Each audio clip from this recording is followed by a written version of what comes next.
Hey, I'm Bob Alsop with ShopSabre CNC. Around here they call me Routerbob.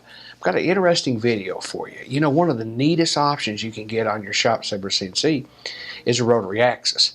And typically that can be used to make turnings and a lot of neat things. But you know, you can do 3D stuff also. You could do a vase with acanthus sleeves. You could do a cabriole leg. The problem a lot of people have is what's involved to actually create the model that you're going to turn. So I selected something pretty common today, and that's a table leg, and that table leg has a squared around transition and it has some mortises in it. So it's a typical thing that you would make on a CNC with 4-axis capability. All right, now here's what the workflow is going to be. I'm going to create the profile 2D drawings in VCarve Pro. I'm going to bring those into Fusion 360 and create the solid model. Then I'm going to take it back into VCarve Pro and do the toolpathing. Let's get started. Out in the shop we have a ShopSabre 23 with a rotary axis on it, and I want to show you how you create a drawing to make a leg. So what you see on the screen hopefully will be the finished product, and it's a table leg for a coffee table, and it's got a squared around transition, and it's got some mortises that you might have for rails. So we'll look at that. All right, I'm going to actually use two pieces of software. I'm going to use VCarve Pro to do some initial drawing and the toolpathing, and I'm going to use Fusion 360 to actually create the 3D model. Let's get started. Okay, to start this out, we're going to actually take just a 2D profile, and we're going to revolve it 360 degrees to actually form the object, and then we're going to cut the corners off. Now let's take a look at that. First off, let's take a look at it this way. Now you see the profile. Now if you notice, I went through and I showed this diagonally. The reason I did that was because when you actually create the profile, you need to have enough material here. We'll cut the excess material off. So I start out with a drawing that represents half of this profile. Now we're going to do that in VCarve Pro. You could do it in Fusion 360. I just think it's easier to draw sometimes in VCarve Pro, and we're also coming back to VCarve Pro. So let's switch over to VCarve Pro and let's see where we got started. Okay, what you see here is VCarve Pro, and on the left you see basically half the profile of the turning. And I left a drawing over on the left-hand side so you can kind of see how that squared around fits in there. When you're creating this profile, you have to have the diagonal of the square, not the actual square size itself. Now, what happens is the router bit comes up here.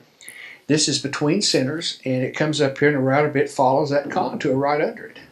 And then it rotates, and it follows it back, and it rotates, and when you've gone 360 degrees, you have your object. Sometimes it gets a little bumpy down in here, so I found that if you ramp this back up before you turn it, it's much easier. And so I do that on both ends, and so I created a couple more drawings here. One's called top plug, and one's called bottom plug. And when we're done, we'll actually include those into the model. So to go from this to Fusion 360, we need to export DXF. So I'm going to first export this one. This File, Export DXF, and we'll call that leg profile. And then this one, we'll do this one, File, Export DXF. We're going to call this one top. Let's call this top plug. Okay, and then we'll do the same thing here. We'll call this bottom plug.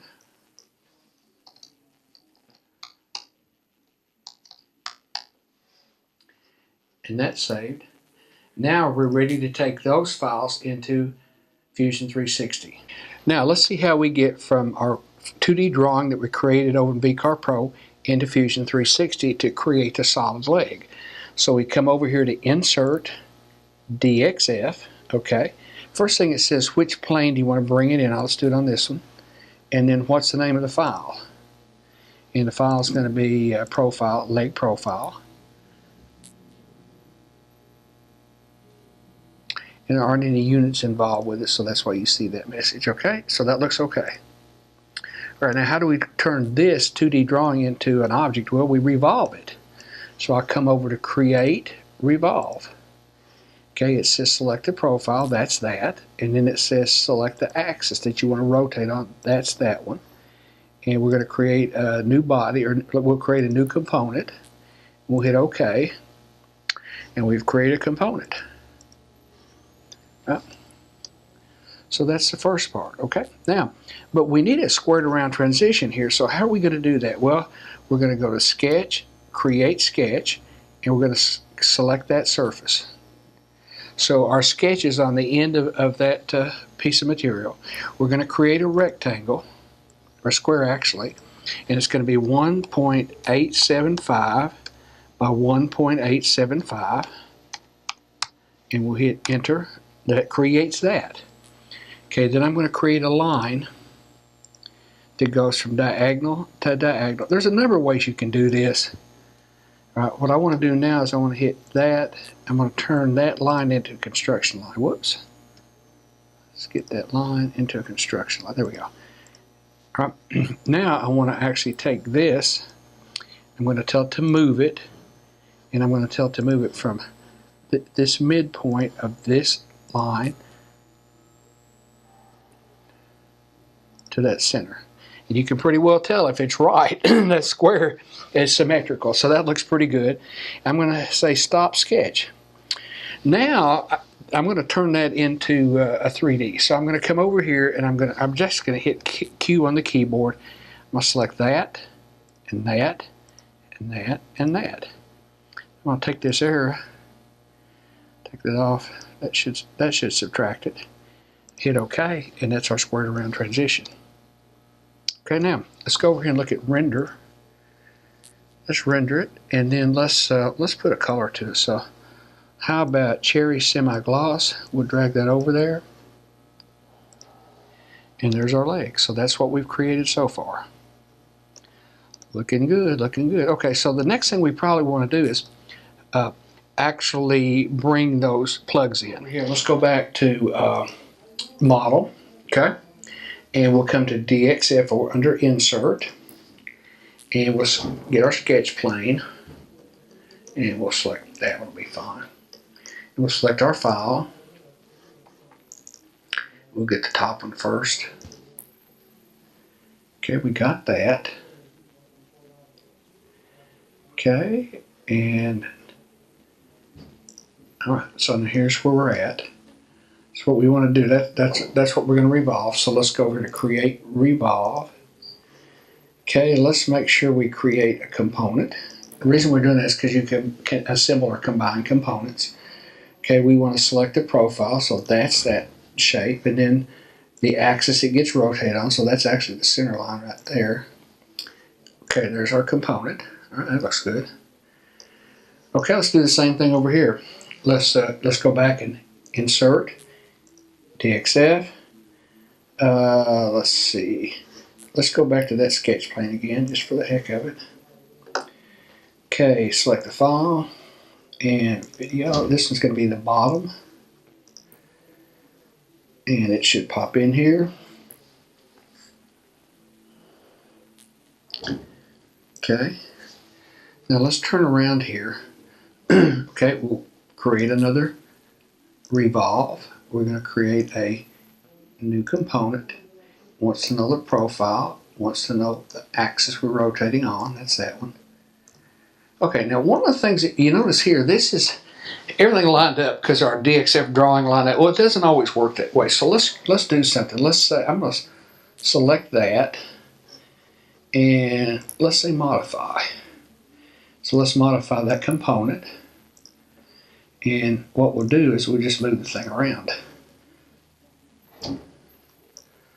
Let's see, it's out here in space. Okay. Now, this happens quite often. So here's our part out in space. We brought it in and we didn't get it lined up. And I want to show you how you get that lined up because there's a real easy function that does that. So, and more often than not, this is what happens. So I'm coming over here to modify a line. Okay, make sure I'm picking a component. Okay, I'm going to select right there. I'll come right down here, and that aligns it. How about that? So that little line command is really, really handy. Okay, what else would I do here? Well, I'll probably go here to render, and let's put some color to it. So let's get that done. And we'll do the same thing here. So now we have our same wood grain. That looks pretty good. this would be a great time to save. Okay, so now we've got that together. One other thing we can do now is we can combine those into one object. Okay, now let's go back over here to our model. You notice there's 3 components. Let's select those. What I want to do is I want to combine all those together so that becomes one component. So I go to Modify, Combine, and it says Select them. I'll select those. Now that basically join those all together, and we'll hit OK. And now if we try to move it, it's basically one object. And the reason I did that, it just makes it a lot simpler. So you don't get things out of alignment so accidentally. So now at this point, before we leave this drawing, let's go ahead and put our mortises in there, and I'll show you how we can eliminate those when we actually output the shape. So let's take a look at that process. Okay, the first thing we do is we create a sketch, and I'm going to select that surface to be the sketch. Okay, then I'm going to create a rectangle, and let's make this 0.5 by 2. Okay, I'm happy with that. And then I'm going to select this, and I'm going to tell it to move it from that point to that point. All right. Now it's still selected. Then I'm going to actually click that, and I'm going to say move it over 0.25 this way, and then move it this way, minus 0.5, and there it is. So it's really there. Now say stop sketch. Okay, I hit Q, which is push pull. All right, and then we'll just drop that minus 0.75, and there's our mortise. So that's one of them. I want another one over here, so we'll do sketch, create sketch. I'm going to select that. Okay, it's going to be down here, I believe. It's going to be down here. All right, so let's get back over here and let's get, there it goes. Okay, we're going to do a rectangle once again. I usually just draw it out here in space. So 2 and 0.5. Okay, and I just circle that, and I'm going to tell it to move it. And this time I'm going to move from this point to that corner. And then we'll switch to this. It gives us our arrow, so I'm going to move it up 0.25. And I'm going to move it over 0.5, so that's a minus 0.5. All right, and we'll hit that. Looks like that's right. We'll hit Q, catch that surface. Once again, it's a push-pull, minus 0.75. And there's our legs. So now that's how you put the mortises in, and let's look at it under render. And it looks pretty darn good. So that's what our leg should look like when it comes off the machine. Okay, now we're just about ready to go to VCarve Pro, but I've got a problem here, is I really don't want those mortises. I just want the solid object, and there's a way to get rid of those, or to turn them off. I'm going to show you. When you get on the timeline down here, see, that was a mortise and that's a mortise. If I right click that, it basically says suppress feature, and that mortise disappears. Same thing here. I right click it, suppress it. Now when I output that, all I'm going to get is a solid object, because I don't want those mortises, because when I toolpath it, those will go into play.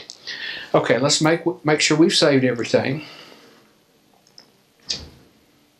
Okay, now if I recall, one of these is a component. I right click and I say save as STL.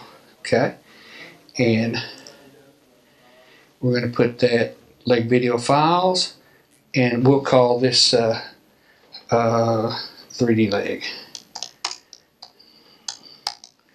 Right, so that becomes an STL.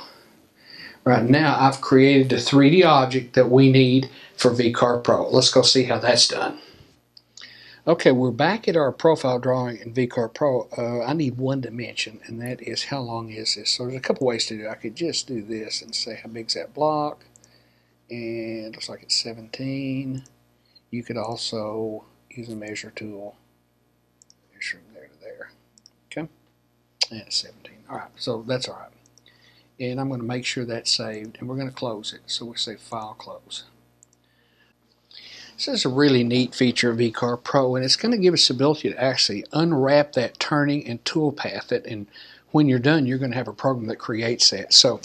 But the first thing you do is you use a gadget to do a wrap setup. So here's how we do it, and this has to be prior to a job being open. So I go to Gadgets, Wrapping, Wrap Job Setup. All right, now you got to pay attention to this. Cylinder length, or the length of the material, is 17. Cylinder diameter just needs to be bigger than it takes to create that part. Okay, now this has to do with how your fourth axis is lined up on the machine as to which way it wraps it. This is where it sets the origin. This is your touch off. Is it going to be the cylinder surface, or is it going to be the center? It'll be more accurate if you make it center. That's like touching off to the bottom of the plywood. It's just going to be a cylindrical wrap. So that's the setup. Now here's what this actually did. This created a setup, and one length is 17 and the other is the circumference of that, and that's why it's this odd number.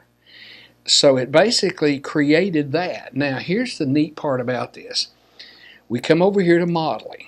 All right, we come to this right here, this icon, and I believe 3D legs, what I call that.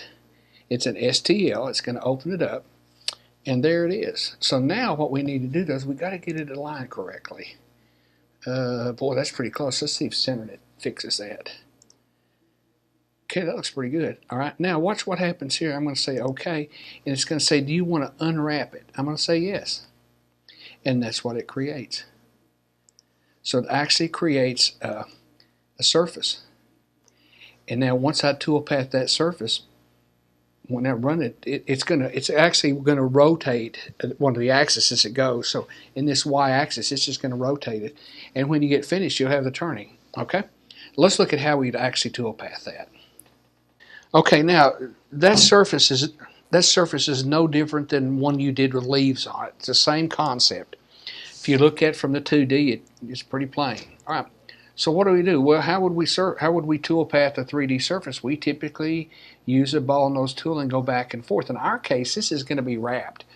So we're just going to go back and forth and start here, and instead of moving in this dimension, it's actually going to turn the rotary a certain amount. And a unit of 360 is 1 revolution. All right, so let's just do it simple. Let's take a finished toolpath.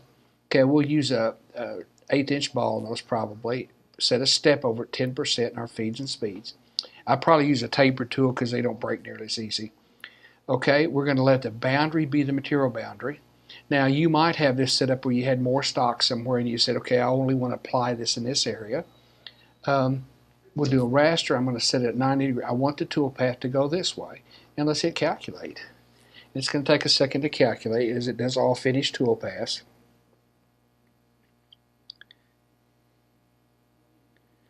Okay, and there's the toolpath. Let's, if we preview it, let's see what happens. Well, it's too fast, you can't see it. Basically, it was going back and forth here.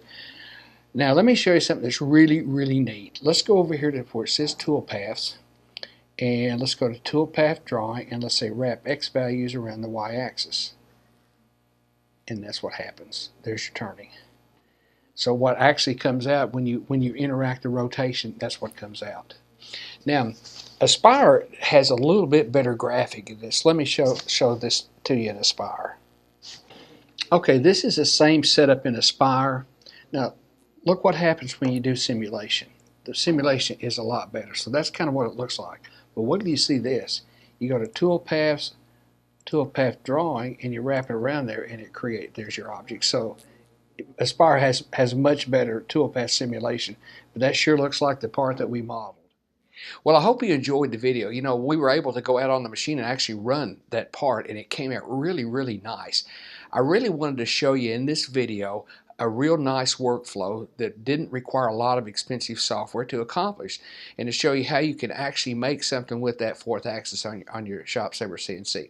If you have any questions, you can contact us at ShopSabre.com. Thank you for watching.